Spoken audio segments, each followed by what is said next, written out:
नमस्कार, स्वागत है। हम कर रहे हैं घनानंद कवित। तो आइए आगे के पदों की व्याख्या देखते हैं। आज हम करेंगे पद संख्या 21 से लेकर 25 तक। तो यहाँ पर क्या कहते हैं कि घन आनंद रस ऐन कहो कृपा निधि कौन हित मरह पपीहा नैन दरसों पे बरसों नहीं।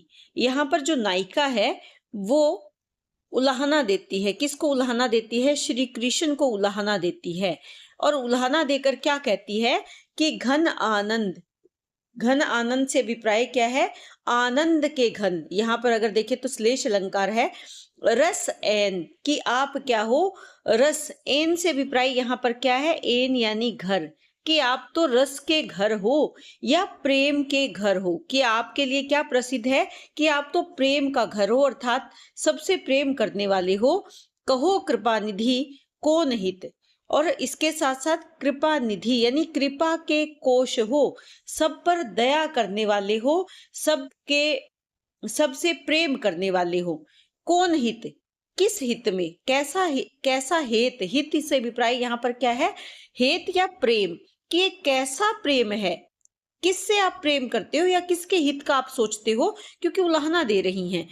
मरह पपीहा नैन, मेरे जो नेत्र हैं वो किसके समान है? पपीहे यानी चातक रूपी जो मेरे नयन है। पपीहा यानी चातक पक्षी, कि चातक या पपीहा रूपी जो मेरे नयन है वो मर रहे हैं। क्यों मरे? क्योंकि उनको क्या कहा है? घन कहा है। घन से अभिप्राय क्या है? बादल। बादल। तो यहाँ हमने पहले भी जब व्याख्या करी थी तो नायिका के जो नेत्र हैं वो किसके रूप में है? यहाँ पर पपीहे के रूप में है, चातक के रूप में है, और वो बारिश से, बरसात से बरसने वाले जल को ही ग्रहण करेंगे, अर्थात श्री कृष्ण के दर्शनों से ही तृप्त होंगे। दरसों पे बरसों नहीं। दर्शों अर्थात आप देख रहे हो। कहने का भाव क्या है कि आप सब जानते हो, भक्तों के मन की सबके आप जानते हो। पै बरसों नहीं, लेकिन बरसते नहीं हो, अर्थात सब कुछ जानते हुए भी आप दर्शन नहीं देते हो। तो यहाँ पर भाव क्या है कि आपके पास जल अथवा प्रेम, क्योंकि यहाँ मुख्य क्या है? प्रेम है, लेकिन उसको किस रूप में चित्रित किया गया है? जल के रूप में। जल से अभिप्राय क्या है? प्रेम, कि आपके पास प्रेम का अथाह सागर है, उसकी कोई कमी नहीं है, और आप उसे दूसरों को देने में संकोच भी नहीं करते। लेकिन यह नायिका ये मानती है कि नायिका के संदर्भ में ये बिल्कुल विपरीत भाव है। अनुकूल परिस्थितियों में भी ऐसे माना गया है कि जो कृष्ण है वो अपनी मर्यादा का पालन करते हैं, लेकिन यहाँ पर नायिका को ये लगता है कि परिस्थितियां विपरीत हैं। मेरे नेत्र कृष्ण के दर्शनों के प्यासे हैं और उनके दर्शनों के बिना मैं मरी जा रही हूँ, या मेरी जो देह है वो मेरा साथ छोड़ रही है। लेकिन यहाँ पर जो श्री कृष्ण है वो उनको दर्शन नहीं देते। बिना दर्शनों के जो नायिका है उसको किसी प्रकार की यहाँ इस संसार में संतुष्टि नहीं मिलती। तो यहाँ पर इससे भाव स्पष्ट होता है कि नायिका का जो प्रेम है वो कैसी है? एकांगी प्रेम है, यानी प्रेम की एकांगिकता का चित्रण यहाँ पर किया गया, यानी एक पक्ष की ओर से प्रेम। क्योंकि कृष्ण की ओर से तो नायिका ये बता रही है कि आप बिल्कुल प्रेम नहीं करते, आप सब जानते हो, सब कुछ आपको पता है, लेकिन फिर भी आप दर्शन नहीं देते। तो इसका कारण क्या है? कि आप मुझसे प्रेम नहीं करते। इसके साथ साथ अगर देखें तो श्लेष अलंकार है, रूपक अलंकार भी है, और अनुप्रास अलंकार का सुंदर प्रयोग कवि ने किया है। आगे यहाँ इस पद में अगर देखें तो कवि क्या कहते हैं? कवि यहाँ पर भक्त के रूप में अपने भगवान से प्रार्थना करते हैं, निवेदन करते हैं, और क्या कहते हैं कि पहचाने हरि कौन मोह से अन पहचान को। हरि यहाँ पर कौन है? श्री कृष्ण है।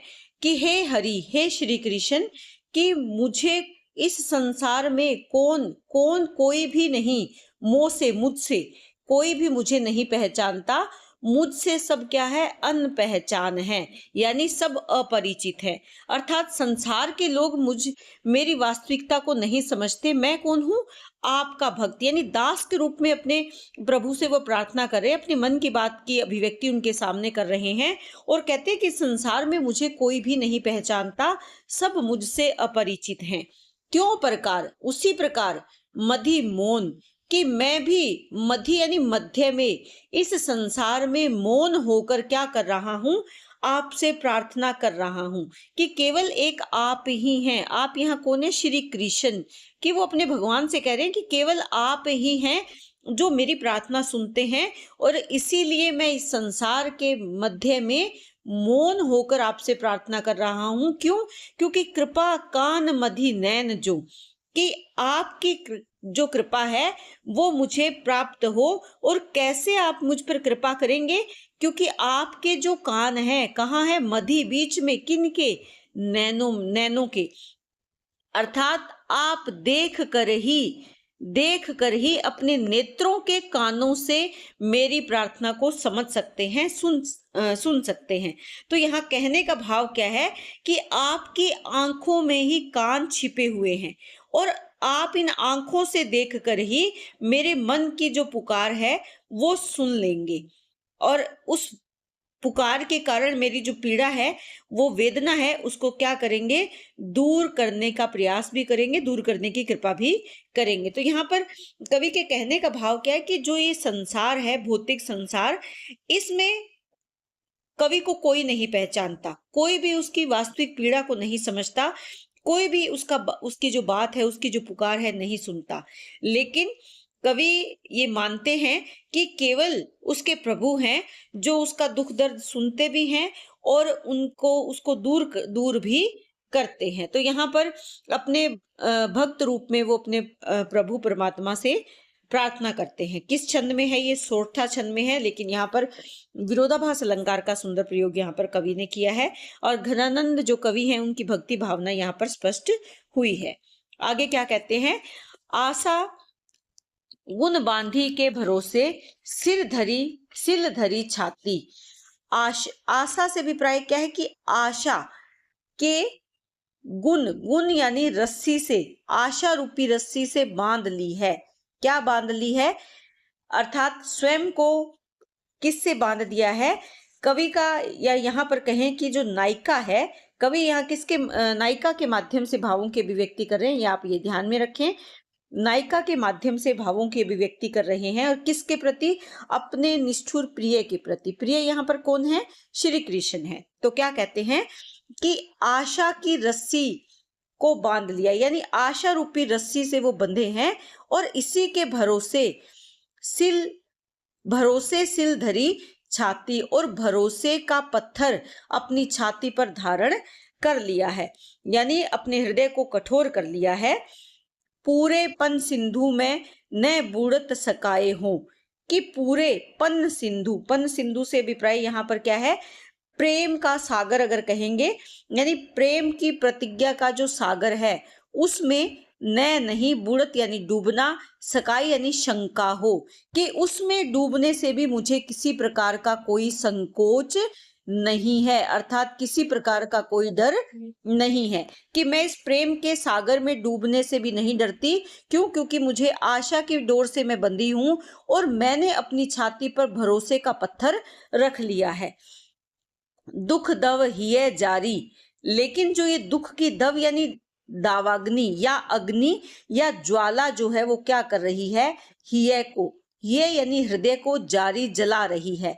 अंतर यानी भीतर जो मन है, उद्वेग आंच, और मन के भीतर जो अग्नि है वो व्याकुलता की अग्नि जल रही है। आंच यानी अग्नि, किसकी अग्नि?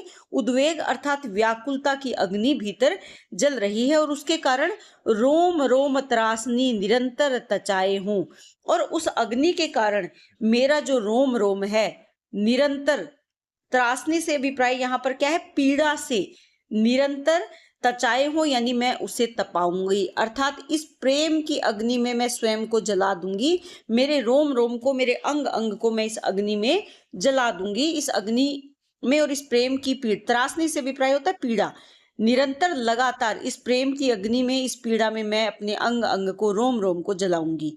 लाख लाख भांतिन की दूस है दसानी जानी, साहस सहारी सिर आरे लो चलाए हूं, कि लाख लाख भांति, अनेक अनेक प्रकार से, लाखों तरीके से, दुसह दसानी जानी, दुसह यानी जो असहनीय है, जो सहा नहीं जा सकता, दसानी यानी दशाओं को, जानी जान कर भी, कि मैं प्रेम में अनेक ऐसी दशाएं हैं, दशाओं से अभिप्राय क्या है, अनेक इस प्रकार की दशाएं हैं जो असहनीय है, जो पीड़ा देने वाली हैं, लेकिन फिर भी साहस सहारी सिर आरे लो चलाए हूं।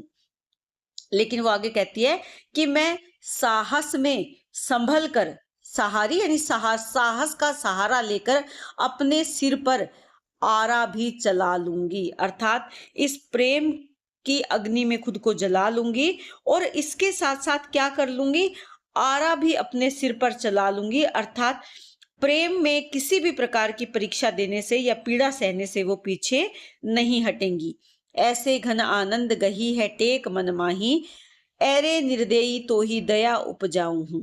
और ये सब वो क्यों कर रही हैं, निर्दयी के मन में यानी निष्ठुर प्रियतम के मन में, तो ही यानी तुम्हारे मन में दया का भाव उत्पन्न कर दूंगी, उपजाए हो यानी उत्पन्न कर दूंगी। और किसके मन में, अपने प्रिय के। ऐसे घन आनंद गही, गही है यानी पकड़ी है, टेक लगन मन माही, कि मैंने अपने मन में ये लगन लगा ली है, हे घन आनंद।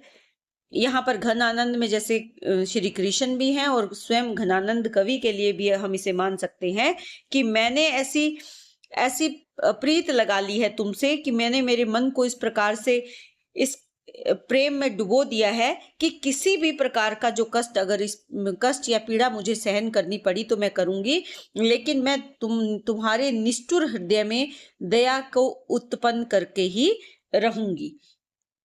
तो यहाँ पर नायिका के बातों से ये स्पष्ट किया गया है कि जो प्रेम का मार्ग है वो बहुत ही मुश्किल है, कठिन है। इसके साथ साथ रूपक अलंकार है, अनुप्रास अलंकार और पुनरुक्ति प्रकाश अलंकार भी यहाँ पर देख सकते हैं। जैसे रोम रोम है, लाख लाख है, तो यहाँ कौन सा है, पुनरुक्ति प्रकाश अलंकार। कवि की भावनाओं की अभिव्यक्ति नायिका के माध्यम से यहाँ पर की गई है। आगे क्या कहते हैं, अंतर आज उसास तचे, अति अंग उसीजे उदेग की आवस, जो कहलाए मसोसनी उमस, क्यों हूं कहूं सू घरे नहीं ध्यावस। तो यहाँ पर क्या कहती हैं, अंतर आंच, अंतर यानी मन में, हृदय में, हृदय के भीतर क्या है, आंच है, तपन है। उसास तचे, उसास यानी उच्छ्वास, यानी जो श्वास है वो भी क्या है, श्वास भी क्या है, तप रही है। श्वास से भी प्राय सांसें, कि भीतर इतनी आग जल रही है, प्रेम की अग्नि जल रही है कि नायिका की जो श्वास है वो भी तप रही है। अति अंग, और इसके साथ साथ जो उसके अंग है वो भी गर्म है या वो भी जल रहे हैं। उसी जय उद्वेग की आवस, आवस से भी प्राय यहाँ पर क्या है, भाप, भाप, भाप किसकी, व्याकुलता, उद्वेग यानी व्याकुलता की जो अग्नि है, क्योंकि आंच जल रही है और आंच जलती है तो क्या उत्पन्न होता है, भाप उत्पन्न होती है, और उसके अंगों से भी उसी प्रकार व्याकुलता की जो भाप है वो उत्पन्न हो रही है। जो कहलाए, जैसे कहलाए, मसोसनी, मसोसनी से अभिप्राय क्या है कि शरीर जो है मसोसता है यानी परेशान होता है, व्याकुल होता है। कब, उमस, जब उमस का समय होता है, अर्थात जब वर्षा ऋतु का समय होता है, बहुत अधिक गर्मी होती है बरसात आने से पहले, उसी प्रकार की जो मसोसनी यानी उसी प्रकार की उमस में जैसे शरीर व्याकुल हो उठता है, वैसे ही स्थिति यहाँ पर नायिका की भी है। क्यों हूं कहूं सू घरे नहीं ध्यावस, ध्यावस से अभिप्राय क्या है, धैर्य या शांति, यानी धैर्य धारण नहीं करता, उसका जो मन है वो धैर्य या शांति धारण नहीं करता, बल्कि व्याकुल हो रहा है, और इसी बेचैनी के कारण ही किसी प्रकार का धैर्य या शांति उसे या स्थिरता उसे प्राप्त नहीं होती। नैनौ धारी दिए बरसे घन आनंद, छाई अनोखी पावस, कि चारों ओर हे घन आनंद, चारों ओर छा गई है अनोखी यानी विचित्र, पावस अर्थात वर्षा ऋतु, लगातार निरंतर बरसात हो रही है। कैसे, नैनों धारी, नैनों से, नेत्रों से धार बह रही है, लगातार निरंतर बरस रही है, यानी आंखों से निरंतर आंसू बह रहे हैं, और ऐसे लगता है मानो विलक्षण वर्षा ऋतु छा गई है। जीवनी मूर्ति जान को आनन है, बिन मेरे बिन हेरे सदाई अमावस, और यहाँ पर वो क्या कहते हैं कि उस संजीवनी स्वरूप, कौन है? श्री कृष्ण। उनकी जो मूर्ति किसकी? श्री कृष्ण की, यानी संजीवनी स्वरूप मूर्ति सुजान की या कृष्ण की। जान यानी सुजान को आनंद, आनंद से अभिप्राय यहाँ पर क्या है? मुख। आनंद यानी मुख, मुख को देखे बिना, हेरे यानी देखे बिन यानी बिना, सदाई अमावस। और जब तक श्री कृष्ण के दर्शन नहीं होंगे तब तक हमेशा ही चारों ओर अमावस की स्थिति बनी रहेगी, अर्थात नायिका के जीवन में अंधकार छाया रहेगा। तो यहाँ पर जो नायिका है वो अपने भाव स्पष्ट करती है कि मेरे मन में सदा वैसा ही अंधकार है जैसा कि अमावस में होता है, और आंखों से वैसे ही मूसलाधार नेत्रों से अश्रु बह रहे हैं जैसे कि बरसात में मूसलाधार बारिश होती है। तो यहाँ पर नायिका की विरह वेदना का प्रकृति के माध्यम से चित्रण किया गया है। आनंद जो है यहाँ पर मुख, वो सुख का द्योतक है, और अमावस यहाँ पर दुख का द्योतक है। ये आप ध्यान में रखें। विरोधाभास अलंकार है, इसके साथ साथ अनुप्रास और प्रतीप अलंकार के भी सुंदर प्रयोग यहाँ पर कवि ने किया है। यहाँ इस पद में अगर देखें तो नायिका क्या कहती है कि जान के रूप लुभाए के, जान यानी सुजान श्री कृष्ण के रूप पर लुभा गए हैं कौन? नैननी, और इन्हीं नेत्रों ने बेची करी, बेच दिया है, यानी नेत्र यहाँ पर दलाल बन गए हैं और मुझे बेच दिया है। करी अध बीच यानी बीच में ही, और अध बीच ही मुझे क्या बना दिया है? लोंडी यानी दासी बना दिया है, अर्थात मेरे जो नेत्र हैं वो कृष्ण के रूप सौंदर्य के दास बन गए हैं।